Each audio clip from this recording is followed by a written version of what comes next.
Good evening and welcome to Chicago Tonight on this Monday, May 20th. According to the best of my abilities. So help me God. So help me God. Congratulations.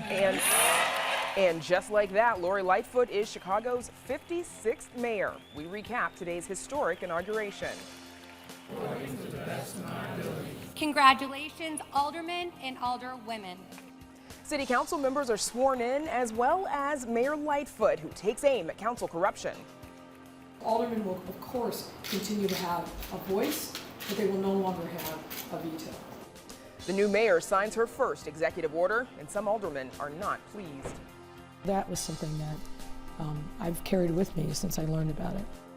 The little-known story of one of Lori Lightfoot's ancestors, murdered in the Jim Crow South nearly 100 years ago. Lori just had one of those curious spirits. She was like a sponge. From humble beginnings in Massillon, Ohio, to a high-powered federal prosecutor, our in-depth profile of the events that shaped the life of Lori Lightfoot.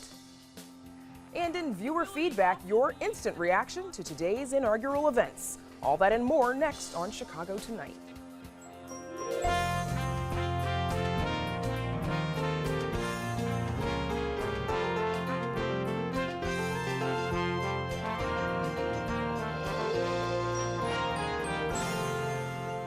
Thanks for joining us. I'm Brandis Friedman. Mayor Lori Lightfoot officially took the oath of office just after 11 this morning, becoming the 56th mayor in Chicago history.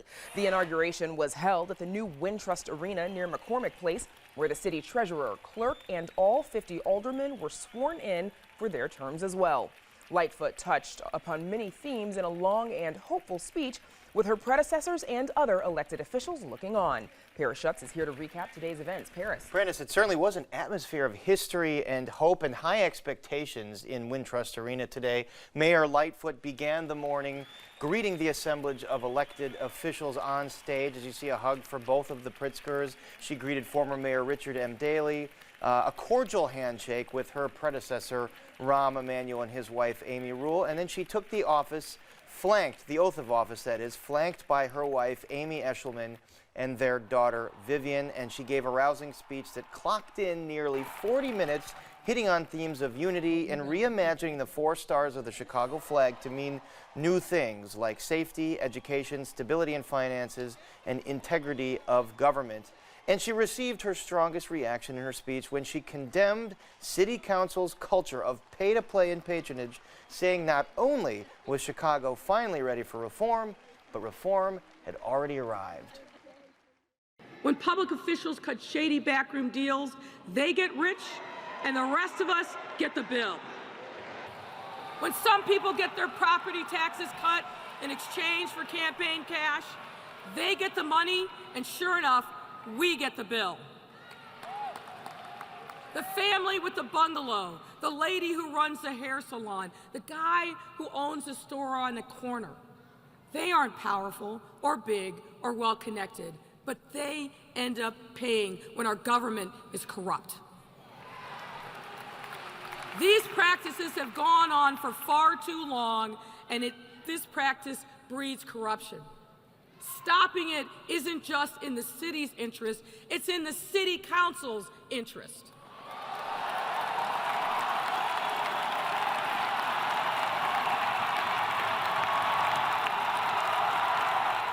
Okay, I was hoping that we would see a picture of Ed Burke there, but there's a close-up of Ed Burke after that statement. He got up and reticently applauded, and it's no question that he is the poster child for that kind of politics since his federal criminal complaint came down several months ago. And Paris, what else did Lightfoot touch upon in her speech today? Well, she hit upon familiar themes of providing equity of education and job opportunities for all children. These are things that Mayor Emanuel said in his inaugural speeches.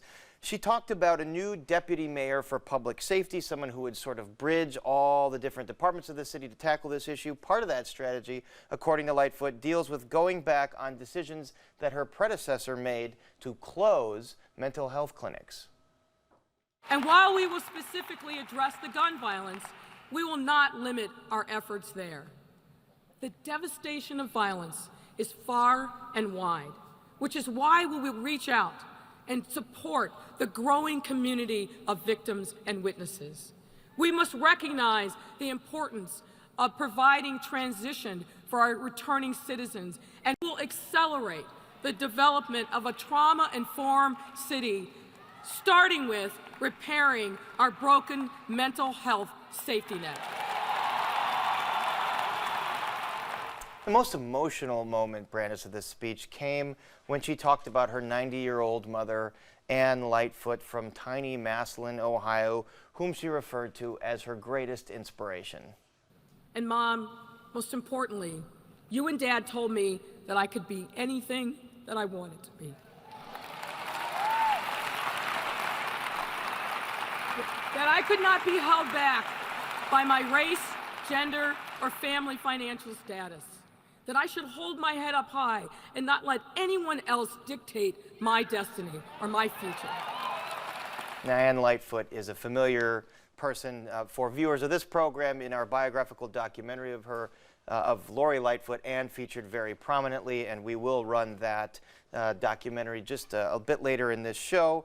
Anyway, there was other business to get to today, Brandis. The city's 50 aldermen and city's treasurer Melissa Conyers-Irvin and clerk Anna Valencia were also sworn into office for their new terms. Lightfoot noted that the city's top elected officials are all women of color. In Paris, the day didn't end there for the new mayor. What happened next? Well, it's quickly back to work at City Hall, where residents lined up for the chance to meet and greet the new mayor. Folks from all walks of life said they wanted to take their chance to thank Lightfoot and wish her the best in the 4 years ahead. And her speech was so inspiring today, so I'm very excited to thank her for bringing the inspiration into our city. I just want to tell her thank you for coming to the west side of Chicago and for speaking to the people of the city of Chicago, and her message was very clear in her inauguration. I just want to tell her thank you. I feel it in my spirit. Her spirit connects with mine, that she's gonna make a change for the better for the city of Chicago, because we do need that. And one other former resident also issued his congratulations. We've got our fair share of challenges in Chicago, but our city is on the move. And I'm confident that with Lori at the helm and with all of you doing the hard, active work of being engaged citizens, the future we want for our children is in our reach, and that Chicago's best days are still ahead. Former president, of course, has some business before the new mayor. Although all the city approvals of the new Obama library are done, there still is a lawsuit kind of holding that up. Now, Lightfoot will preside over her first city council meeting Wednesday, May 29th, where aldermen will have to vote on the new committee chairmanships that she has proposed. Paris, thank you. And as Paris just mentioned, Chicago's new mayor will preside over her first city council meeting a week from Wednesday. So no new ordinances just yet. But within hours of being sworn in, Lightfoot used her executive powers to sign an order that will take effect immediately, curbing aldermanic prerogative. Chicago Tonight's Amanda Vinicky is here to explain more. Amanda, of course, for starters, we hear a lot about aldermanic prerogative. What is it exactly? Brandis, aldermanic prerogative is this unwritten rule that gives city council members influence over what does and what doesn't happen in their wards. It at least had been an unwritten rule. It is written and defined in Mayor Lori Lightfoot's executive order, which says that aldermanic prerogative means the power of an alderman to unilaterally approve, affirm, block, or veto a departmental decision, whether such power is granted or required by the Municipal Code of Chicago or by tradition or custom. In other words, it's a powerful tool aldermen can use to fast-track a resident's application for a party or to give a thumbs down to a zoning request. And what's the problem with that, Amanda? Well, the practice has its defenders, aldermen who say that they know their wards best. But it's also a practice that has gotten aldermen into trouble over the years, including perhaps Alderman Ed Burke. Now, critics say aldermen dangle their sway to drum up campaign contributions, to reward supporters, to punish enemies. The executive order aims to nip that in the bud. What this is ending the unilateral, unchecked power that aldermen have to control virtually every aspect of business and community life that interacts with the city. We want to make sure that people understand that they're entitled to good basic city services and that they don't have to give more to get there. And Amanda, how does the executive order do this exactly? It directs city departments to update their procedures and to stop deferring to aldermen. Just before this morning's inauguration, our colleague Paris asked former Alderman Dick Simpson, who served on Lightfoot's transition team, whether the change will cut at the heart of pay-to-play politics. Well, we have to deal with other things like patronage, but it is very important because this executive order will order 35,000 city employees. Yes, pay attention to aldermen about permits or zoning, but they don't have a veto. It has to be done with fairness, and it has to be done without the kind of clout that might lead to corruption. So what can aldermen do if they do want to get involved with a project in their ward? Certainly there have been some aldermen that are critical of this and don't feel like they will be able to do what they need to in their wards. I saw a quote from one that said it's not worth the paper it's written on. Now, Mayor Lightfoot went out of her way, both in speaking about the order and in the order itself, to say that aldermen can still have input. They can give their opinions, but city departments have to log when they do. So aldermen will, of course, continue to have a voice, but they will no longer have a veto. So Lightfoot has a lot ahead of her, of course, the city budget, for example. Why make this the first order of business? Lightfoot says that she believes it's important to make good on her promise of bringing change to the city of Chicago, and for her, this is it. Now, this is a message both to voters who overwhelmingly elected her. It's also a message to aldermen that she is going to do things differently. We'll be watching how aldermen react. Are they going to embrace this change, or will veterans see this instead as a gesture that's combative in nature? Lightfoot says that more of what she called good government ethics reforms are on the way. What she means by that, we don't know. She didn't take questions from reporters today. It was admittedly for her quite busy, but Chicago Tonight is expected to and scheduled to have a speak with the Lori Lightfoot, now the mayor of Chicago, tomorrow. We'll hear that on the show. Look forward to hearing it then. Thank you, Amanda. Now to Carol Marine and 4 aldermen to talk about governing with Mayor Lightfoot. Carol. Brandis, thank you. Well, as you just heard being reported, Lightfoot went directly to City Hall to sign that executive order to limit aldermanic privilege as her very first act as mayor. Also sworn in today were aldermen of all 50 wards, including a dozen new faces. So the question looms, what will it be like for the veterans to have more limits put on their decision making? Will Lightfoot's strong words and actions lead to new council wars? And can everyone work together to fix the looming fiscal crisis and bring economic prosperity to the city?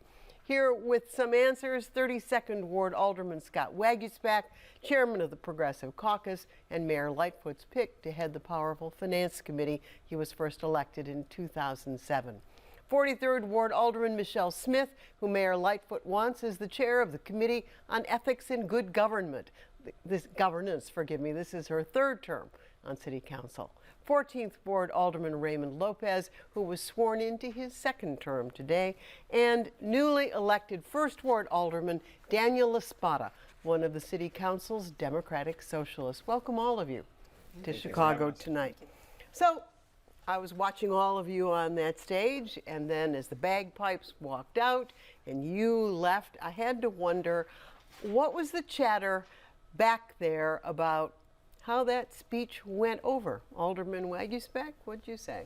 Well, I felt the same way that woman spoke about in the prequel here about feeling a spirit that we haven't seen before, haven't felt before.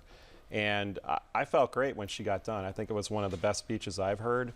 The part about integrity in government was she received one of the loudest and longest applauses, and that tells you a lot about where people want to go in the city. Alderman Smith, what was your judgment on this? Well, I certainly agree. There has been a mandate for change that many of us have been working on for a long time, and I think that the opportunity now is to make some really significant changes in how our city does business, and we're quite excited about it.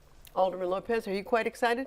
You know, there were parts of the speech that were very inspirational to me, you know, as a person of color who's also part of the LGBT community, to see, for lack of a better term, one of our own is now the mayor of the city of Chicago. It is truly a wonderful and historic moment. But there are other parts that were of concern to me, and basically drawing a line in the sand and dictating ultimatums when we should be working together for those bigger issues that are coming down the pike. I think it was a lost opportunity in some regards. You thought aldermanic privilege is an ultimatum? I think dictating from on high without having a welcome mat for discussion and dissension from someone who said they didn't want another rubber stamp council is sending mixed messages right off the bat. And hopefully we'll have time to come together and actually have conversations that are constructive in moving the city forward. Alderman LaSpada, your view? I think I heard a lot to be encouraged about. When I hear a mayor talk about an affordable, safe, inclusive Chicago, those are the values that myself and my colleagues ran on. And if we really want to act on those in the first 100 days, there are shovel-ready policies and ordinances that we're ready to move forward on. Do you have any reservations? Not from that speech. No, but the values and the policies. This city of integrity that is inclusive, that makes sure everyone's needs are brought up. That's the city I want to live in. So Alderman Lopez, going back to you for a second, when she talked about city council and she said stopping what has gone on is not just in the city's interest, but city council's interest, she seemed to stand and turn and look in the direction of Alderman Burke. I think there is a sense that there's a feeling that, in fact, some of this aldermanic privilege has gone way too far and perhaps crossing the line into corruption. Do you disagree with that? I don't necessarily disagree that corruption has gone too far in this city. There's a reason why that got the loudest applause, because people see the headlines and they see it in the news time and time again. But my concern is that this executive order and what she's talking about doesn't strike at the heart of where the corruption lies. And too often we've seen where aldermen who have side jobs try to steer things left or right, aldermen who are trying to get contributions, try to finagle their responsibilities to get that. And I think if we had focused on banning outside employment and focusing on zero contributions from people trying to do city business 6 months in advance, 6 months after, those would have been two concrete, teethy items we could have supported together, which I gladly would have supported with her. This executive order will accomplish neither of those. I actually say I have to disagree. You know, the executive order just certainly assures our voice as elected officials as being the strongest voice for our communities. And it is part of our everyday job to advocate for our constituents as stewards of our communities.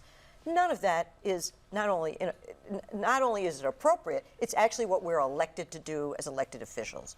The executive order, however, it impacts the executive branch. And it says, basically, if you are approached to make something happen or stop something from happening in an inappropriate fashion, you have to report it. But this doesn't.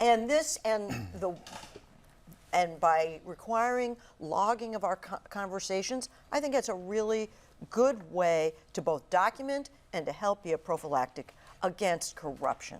But this doesn't address the corruption that she turned and looked at every single one of us today and said, this is in your best interest. The order does not address that.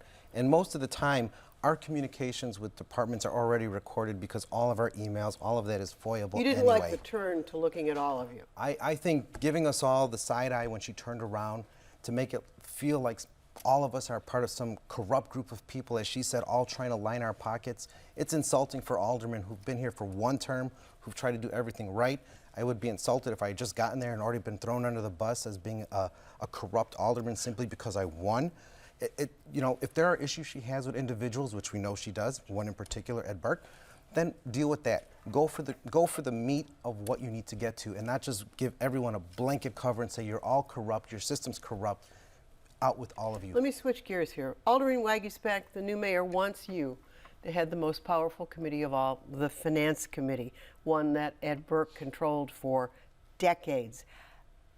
Do you have the 26 votes that you would need to become the finance chair? I think I already have it, but I'm working with my colleagues to make sure that they understand which direction this committee has to go. I mean, we just saw on Friday that this summary audit came out about the workers' comp program.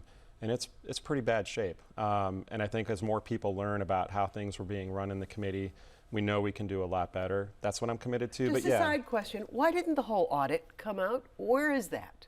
Well, I think the mayor you know, he left on Friday. That was his last business day. It was sort of slipped out. Well, if you can slip out a summary, can't you slip out the whole audit? That's one of the first things we're gonna do is have a hearing on workers' comp. If I'm appointed to that seat and elected by my colleagues. But Alderman Lopez brought up another good point too. What are the other things that we have to do to the city council to make it better, to work better with the executive? It is to not have those conflicts of interest like Alderman Burke did for so many years that came directly out of his committee. I think one of the reasons that our new Committee on Ethics and Good Governance was founded. Which is another one that she wants, and she's picked you. Do you have the votes, by the way, Alderman Smith? I think we do. I mean, it is a collaborative process among all of our peers, and that's something we're going to be working on the next week. But it was really designed to be able to enable us to get more deeply into these kinds of issues and to look at some of the reforms that Alderman Lopez just talked about and that many people have been talking about for a long time. But some aldermen don't feel it's so collaborative. And Alderman Lopez, I'm wondering, some aldermen, like Alderman Beal and Alderman Austin, are not happy with the fact that they have either lost chairmanships or that chairmanships have been designated as something the mayor wants. Do you plan to vote for either Waguespack or Smith in these chairmanships? As of right now, I'm waiting to see what the final resolution is that is introduced. You know, it's ironic that the candidate that ran for mayor that won said, I want the aldermen to come up with their own list. I want them to be independent. And she was quick to hand down 21 new chairmanships to members of the council to help build her own Well, some version of them were the same chairmanships. Some were the same, but they were just rotated out. But of course, you know, you need 26 to get whatever you want done in the city council. And Does she have the 26? Well, she's got 22 apparently, so all she has to do is get 4 more. Alderman Laspada, do you plan to vote for either Alderman Waguespack or Alderman Smith for their chairmanships? You know, I do, and it's in part because I've been able to witness and collaborate with them on their leadership over the years. I've been able to witness Alderman Waguespack's thoughtful, rational approach to policy. I've been able to watch and collaborate with Alderman Smith on ethical planning issues for the community. I'm voting because I really do believe that they're the best candidates to fill those slots. Mayor Lightfoot said she felt the presence of Harold Washington today, but I think there were some people who wondered if that was a harbinger of council wars, the 29 and the 21. Is there that possibility in this scenario? I don't think so. I actually felt, I mean, she brought that up, but I felt differently after she said it. And even when she reached back and looked at us, it was basically, look at the path we've been going down for 40 years. We can change that path and come up with something new here. And that's what I'm proposing as the new mayor. And I think that most of our colleagues will move forward in a collaborative way. They're angry. I know it because I've spoken to them. They're angry about losing power. They're angry about being called out for certain things. And that's a natural reaction to having been in power for many, many years. And I think what they're going to do is come up with a rational approach to this and say, look, we're going to get behind you for the sake of this city. The rest of that speech, the way she spoke about bringing the city together in an inclusive way, has to happen. There's only one direction the city can go, and it's the way she wants to take it. I think we're really at the beginning of a process and that there will be refinements along the way, and there will be, the executive order requires a study for 60 days, and I think there's plenty of opportunity for understanding further the impact of all of this.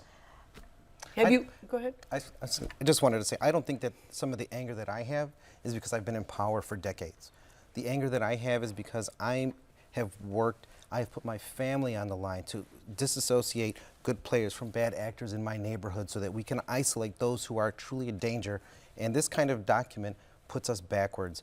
And for me, You're talking now about her first executive order? Executive order. But overall, I think that the imagery of council wars is easy to bring up, but I think you're going to see divisions based on ideology as opposed to racial tensions from 30 years ago.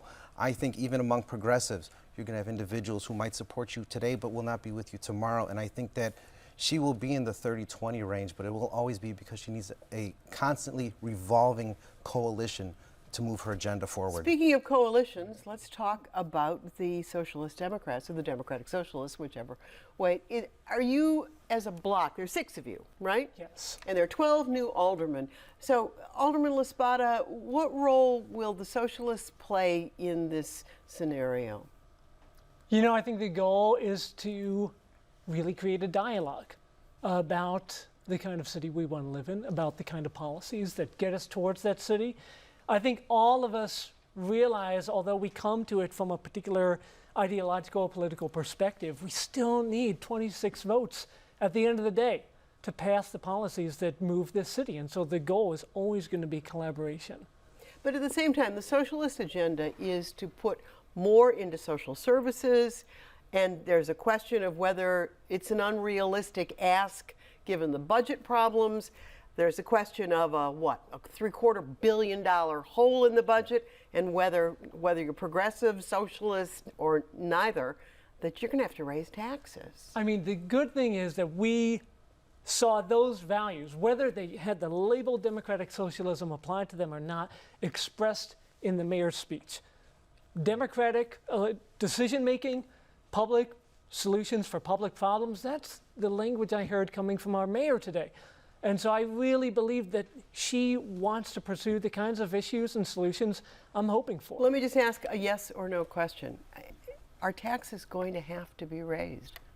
Alderman Wegesbeck? I think they are in some way. I mean, if you hear what the number is, and I don't think a lot of people were aware that that budget gap was so huge that she's been left with. So that's a yes, Alderman Smith, a yes? There certainly has to be new revenue found. Read taxes or fees or something that looks like either one. And of course, we also look to our partner in the state. Alderman Lopez, yes? I'll give you the definitive yes, because she's looking at over $1 billion would it be every year for the next 5 years at least. And as she said today, we're not going to balance the city's budget on poor and working class people, which means it's going to be in neighborhoods like everyone that's at this table except mine. Alderman LaSpada, yes? Yes, and I would second the language because I heard it from our mayor. Not a burden that goes back to poor and working class families, but hopefully finds the courage and the fairness to pursue the fair revenue we're seeing the state going after. Alderman LaSpada, Lopez, Smith, Wegesbeck, thank you all for joining us on Chicago Tonight. I know you had a busy day today. There's much more ahead. Stay with us. Chicago Tonight is made possible in part by the City Club of Chicago. Smart people may disagree about what makes a great city, but part of what makes Chicago great is that we don't have to agree. To run a city like ours, a lot of issues come up. The City Club of Chicago is a place to debate those issues and hear from the men and women who shape the policies, lead the industries, and tell the stories that define our city. For the free and open exchange of ideas, the City Club of Chicago. Still to come on Chicago Tonight, from humble beginnings in Massillon, Ohio, to a high-powered federal prosecutor, an in-depth look at the life events that shaped Chicago's new mayor. And in viewer feedback, your thoughts about the new Lightfoot administration taking the reins at City Hall. But first, the election of Lori Lightfoot was historic as the city elected its first African-American woman and openly gay mayor. Nearly a century ago, it would have been more than unfathomable. Lightfoot may have been raised in Ohio, but her maternal family is a product of Jim Crow, Alabama. And because of one brutal murder, one of her ancestors never made it out of the South alive. Here's Paris Schutz with the story. 1925, rural Alabama. An unarmed young African-American man encounters 7 white masked men who, quote, wore the robes of a secret order. The man is shot 7 times and killed.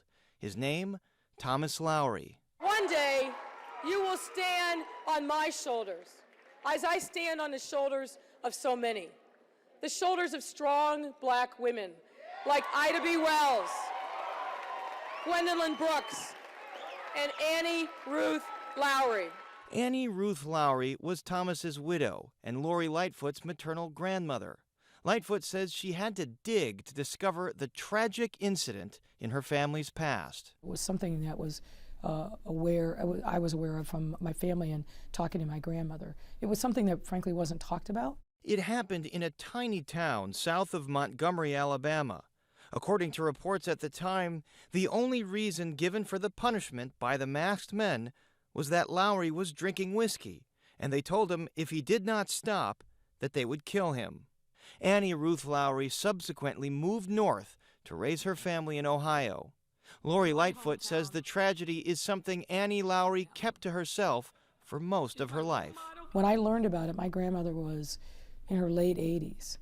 And of course I was curious and I wanted to know about it. But all those many years later, she couldn't talk about the death of her husband, Tom.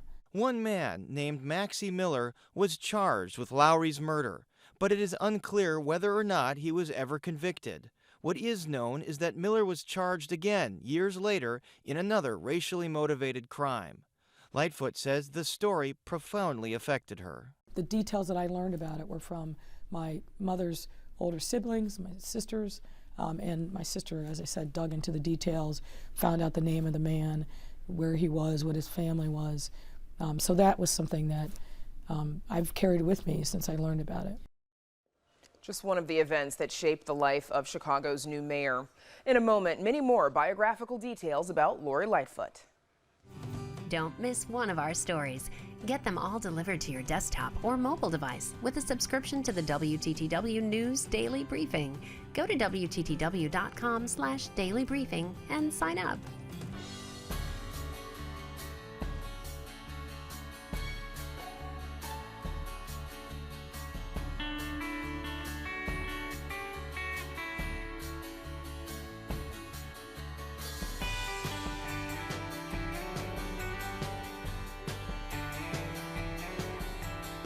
Over the past few months, Chicagoans have gotten to know a little bit about the woman they elected mayor, Lori Lightfoot. But beyond the policies and the politics, what are the events that shaped the person Lightfoot is today? In March, we presented a WTTW News special profiling Lightfoot and her runoff opponent. Here now is another look at that in-depth biography of Chicago's new mayor, Lori Lightfoot. What I know is that we have a broken and corrupt system that you were super happy to protect. It was a defining moment of her campaign. Because you're not correct. Lori Lightfoot, 5'1", sparring with state rep Robert Martwick over his plan to make the county assessor a political appointee. This is Rob Martwick. This is Rob Martwick. Exhibit A of the broken and corrupt political system. Oh, thank you. Well, that's my daughter. She's talking him down. Your bill says it's for the term. She is the shortest of my children, and I don't know if short people feel they've got to really be whatever, but she has never allowed height to cause her not to go up against whatever she feels is not right. My mother valued a good education above all for me and all of my siblings. But it wasn't a lesson she had to deliver twice. As a high schooler, I worked hard to keep my grades up. As my parents worried about rent and car payments, my dad came home from one of his many jobs just to watch my mother leave to go out on the night shift. And as a college student, I came home for Christmas break to learn that my brother was in trouble again and headed to prison for most of his adult life. My father passed away while he was in prison, and I wish he could be here tonight to see this moment. His son is free and doing the best he can to rebuild his life, and his daughter with a real chance to become the next mayor of this great city.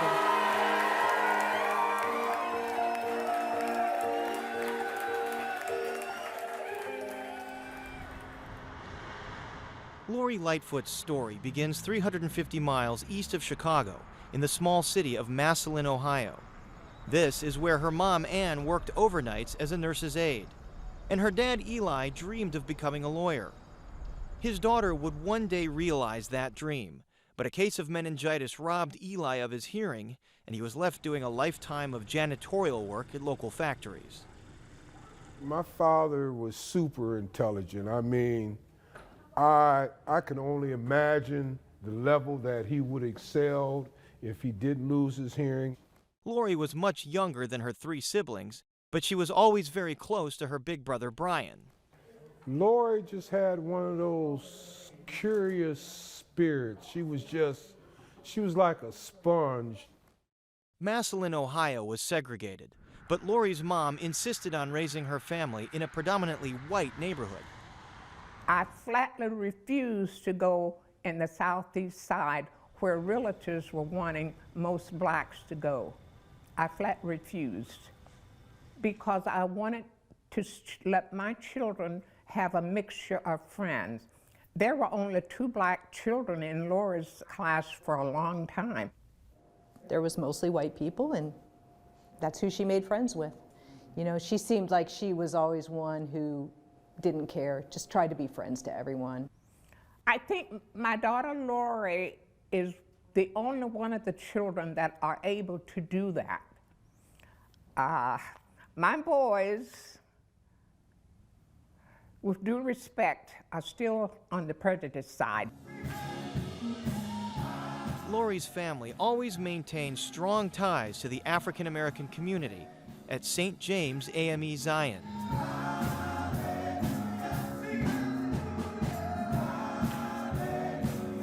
I used to tell her, you can go out with your friends on Saturday night, but you will go to Sunday school Sunday morning. When Lori was in junior high, she got a front row seat to the joys and burdens of elected office. Her mom became the first African American to serve on the local school board. I would be in the middle of eating, and I'd get a call from a parent, and she said, Mom, hang the phone up. I never did that.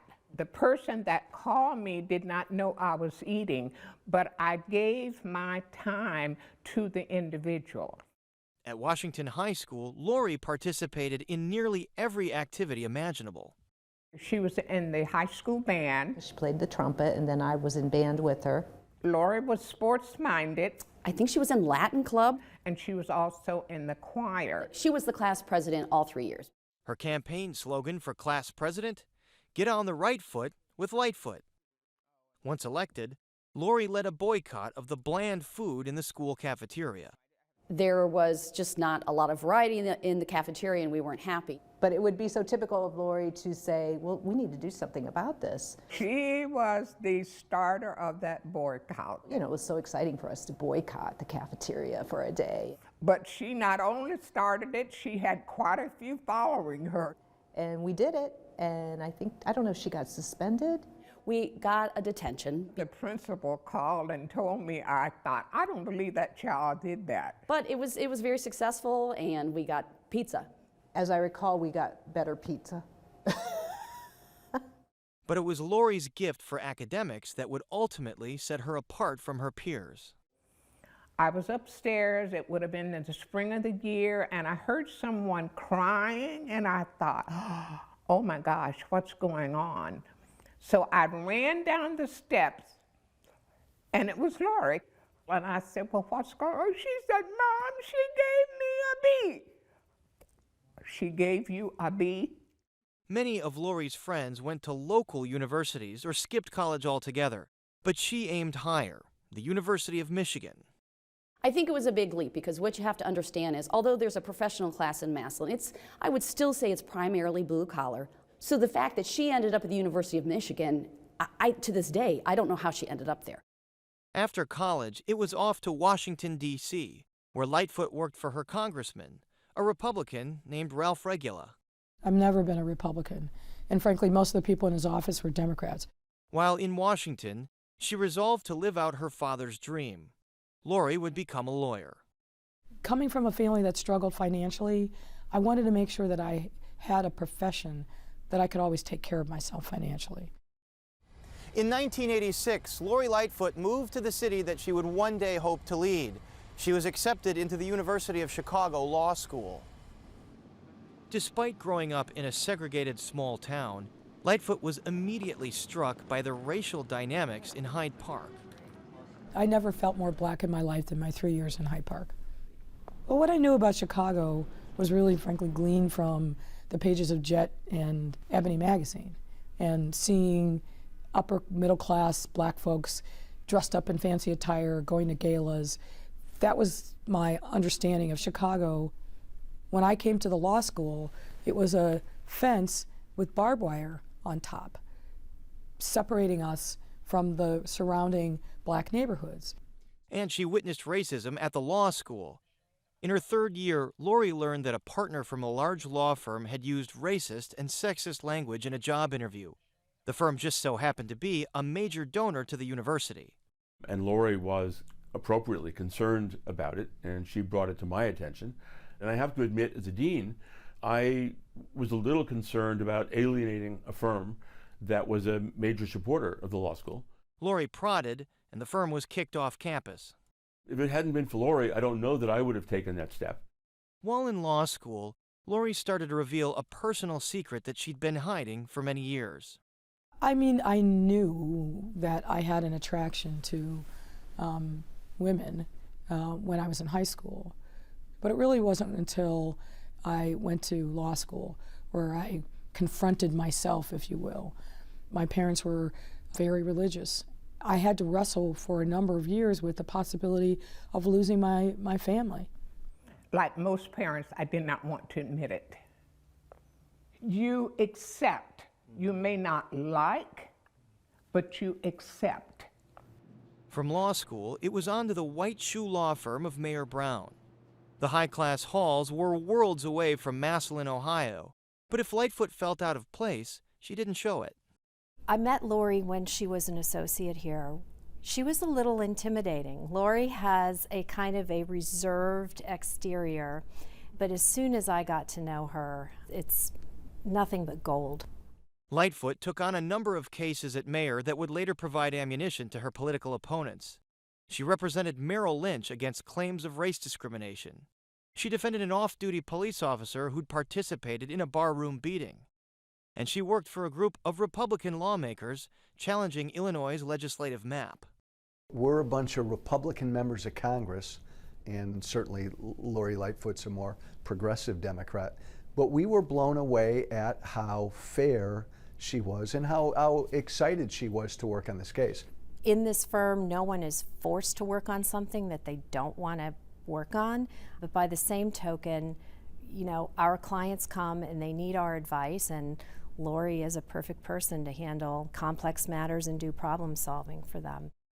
Lori Lightfoot was well on her way to becoming a partner with an extraordinary salary, but she wanted trial law experience. So in 1996, she left it all behind to become a federal prosecutor. My parents were quite shocked, actually, that they said, wait, no, you did what? Becoming a federal prosecutor, being black and gay, and despite it all, she still became a federal prosecutor. And might I add that some of the people that she prosecuted with, I slept beside. When I was going through the process to become an assistant United States attorney, my brother was a fugitive. The year that Lightfoot became a federal prosecutor, her brother was arrested for a federal crime, possession of crack cocaine with intent to distribute. It was tough. It was tough. Brian Lightfoot was sentenced to 17 years in prison for a case not so different from those his sister was prosecuting. She prosecuted a lot of the gang members in Chicago, and a lot of people would ask me, what's your last name? And you know, you have a number on your chest, and that last 3 digits tells where you're from. And I knew these guys were from Illinois and Chicago, and I said, is your little sister a prosecutor? And she gave me 20 years. Lightfoot quickly built a name for herself, prosecuting a Chicago alderman in a high-profile bribery case, putting away a notorious arsonist who tried to murder his family, and taking down drug traffickers. Those cases now hit very close to home. I can't say precisely that my brother was on my mind, but a lot of the defendants that I dealt with in drug cases were black and brown young men. Those kind of experiences really deeply affect you, but I didn't feel conflicted about it. I always told her, honey, make sure, doubly sure, before you sentence an individual, that you have all the facts. I wanted her not to go through life feeling guilty that she had done something that maybe wasn't right. Yeah. Her reputation as a no-nonsense litigator now solidified, Lightfoot was tapped by the administration of Mayor Richard M. Daley to clean up a series of messes. She worked briefly at the city's Office of Emergency Management, and then landed at an obscure agency that had been rocked by scandal. The Department of Procurement Services had been handing out contracts reserved for minority and women-owned businesses to white guys. We will be taking affirmative actions to look at these files and not hesitate to throw people out of the program. Among those white guys thrown out of the program was a then unknown real estate developer named Tony Rezko. You have to understand something about Lori. It doesn't make a difference what her race or somebody else's race is. This is the law, and we have to follow the law. But the big law firm and big paychecks beckoned. In 2005, Lightfoot returned to Mayor Brown as a partner. It offered her financial security to support her family back in Ohio. Lori has been, I could probably say, the glue of the family.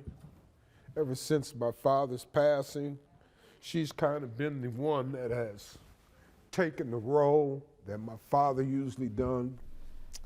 My father struggled hard every day to be a man and a father. And yes, I stepped up into role. I felt like I owed that to them. And just like her father, Lori began to lose her hearing and started wearing hearing aids, though her hearing loss may actually come from her mom's side. My own grandfather had problems hearing. My father had problems hearing. Meanwhile, Lori was building a family of her own. She had met Amy Eshelman, a Chicago Public Library executive. In laughter and in tears. In laughter and in tears. And on May 31st, 2014, the two were among thousands of couples to wed in the weeks after Cook County started issuing marriage certificates to same-sex couples. By then, they were the proud parents of their daughter Vivian. It was a life Lori had never imagined. Growing up in the circumstances that I did, even at the time that I was coming out, nobody was talking about people being able to marry. But it was important for me and for us and for our daughter to be a family unit that was recognized and sanctified, if you will, under the laws of the state. The next year, Lightfoot moved on to the work that would thrust her into the public spotlight and eventually toward a run for mayor. She was appointed president of the Chicago Police Board by Mayor Rahm Emanuel, where she made her share of enemies. Activists and families of police shooting victims were angered by what they perceived to be Lightfoot's lack of empathy. I think a lot of folks had that idea of like, here's a person who's black and they care, but when you get to the level of disrespecting families who are coming to you, everybody heard out here, and you're telling them to be quiet. You're telling them to hold their tone, and it's like these girls have just been through some dramatic stuff. Like, this girl was at the house when her mother was killed, and then you're telling them to watch their tone. But her police board did discipline more officers, and that didn't sit well with the cops. In this incredibly contentious environment where activists on the one side are pressing for justice, and then you got the officers on the other side also pressing us, frankly, not to do anything. It was important for the police board to be what we were called upon to be, which is a neutral arbiter. And then there were the 16 shots that reverberated across Chicago. The incident, the actions, and the video will be debated and discussed in the days ahead. After the murder of Laquan McDonald by a Chicago police officer, it was Mayor Emanuel's turn to tussle with Lori Lightfoot. Is there a motion to nominate the following three candidates? Her police board recommended 3 candidates to replace his fired police chief. Dr. Cedric L. Alexander, Ann E. Kirkpatrick, and Gene Williams. Eddie Johnson. Emanuel went with his own choice. I think everyone on the board was disappointed. We all worked really hard. Emanuel also appointed Lightfoot to head his high-profile Police Accountability Task Force, which accused the Chicago police of racism in its final report. Don't really think you need a task force to know that we have racism in America. Lightfoot felt like the mayor wasn't fully on board with their recommendations. I pressed him to do the right thing when it came to police reform and accountability because that was the right thing to do.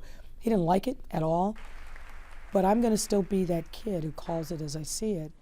Now at odds with the mayor, and with her police reform work in the public eye, Lori Lightfoot saw an opening. Ladies and gentlemen, the next mayor of the city of Chicago, Lori Lightfoot. When Lori was contemplating running, I said, why do you want to put yourself and your family through this? And she had a very simple answer, and it was, I love the city of Chicago, and we have lost our way. When I see individuals and families struggling, I know firsthand what that is like because I lived that life. I constantly told Lori during the campaign, let them know you're a small town girl and you have their, well, you have their back, so to speak. Back in Massillon, Ohio, they followed every moment of her nearly 10-month campaign, as Rahm Emanuel decided not to run, as 13 other candidates threw their hats in the ring, and as in the final days leading up to the election, Lori Lightfoot surged. You know, she was getting polls and she was doing well, and I was like, oh my gosh, she's really got a shot at this. I'm like, it's Lori, it's my friend Lori from Massillon. And let's give you the latest that we have. Lori Lightfoot in the lead with 17.3%. On election night, as returns started rolling in, it looked good for Lori Lightfoot. And there's the crowd cheering again as they are watching the televisions here. Lori Lightfoot is not here yet. I walked into the green room on election night where she really did not want to know the vote totals at that point. But you could hear cheering going on every 3 minutes when a new vote total would be shown on television. Lori! Lori! So she knew something good was happening. But I walked in and she had the Duke versus Virginia Tech game on the television. I'm now at mayoral candidate Lori Lightfoot's campaign headquarters. By 9 o'clock, it was clear she had received the most votes and was headed to a runoff. People said that I had some good ideas, but that I couldn't win. And it's true that not every day that a little black girl in a low-income family from a segregated steel town makes the runoff to be the next mayor of the third largest city in the country. They were celebrating in that segregated steel town, too. We want to give congratulations to Miss Lori Lightfoot. Amen. Amen. Amen. She has proven you don't have to be, and I'll use the word born with a silver spoon, or if you have goals in mind that you want to accomplish, go after them. On April 2nd, Lori Lightfoot made history, winning all 50 wards in a landslide election victory. Today, you did more than make history. You created a movement for change. Thank you very much. God bless you all, and God bless Chicago.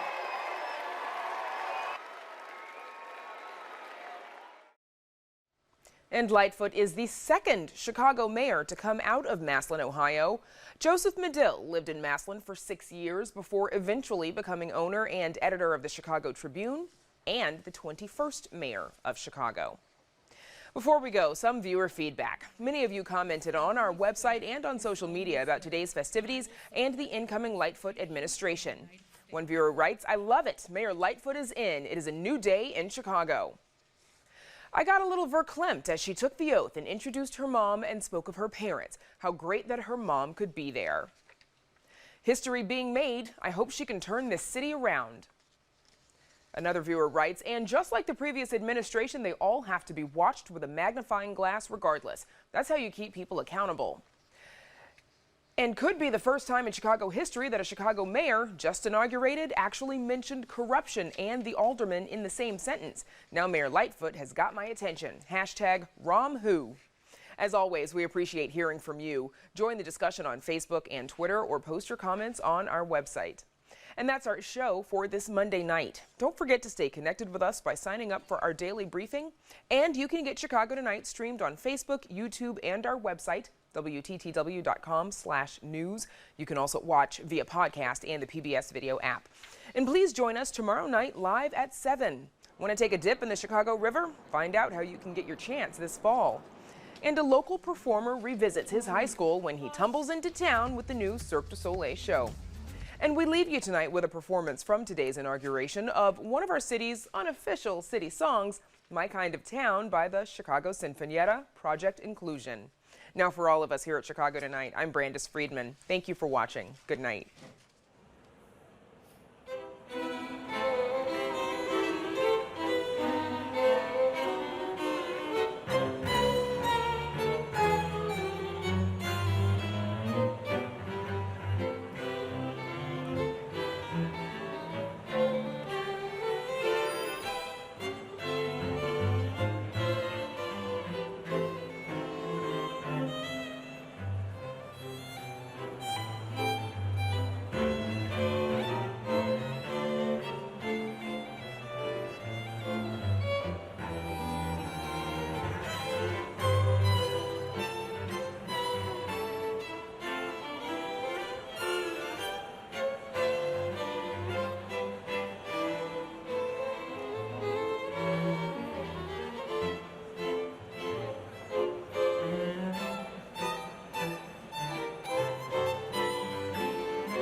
Closed captioning is made possible by Robert A. Clifford and Clifford Law Offices.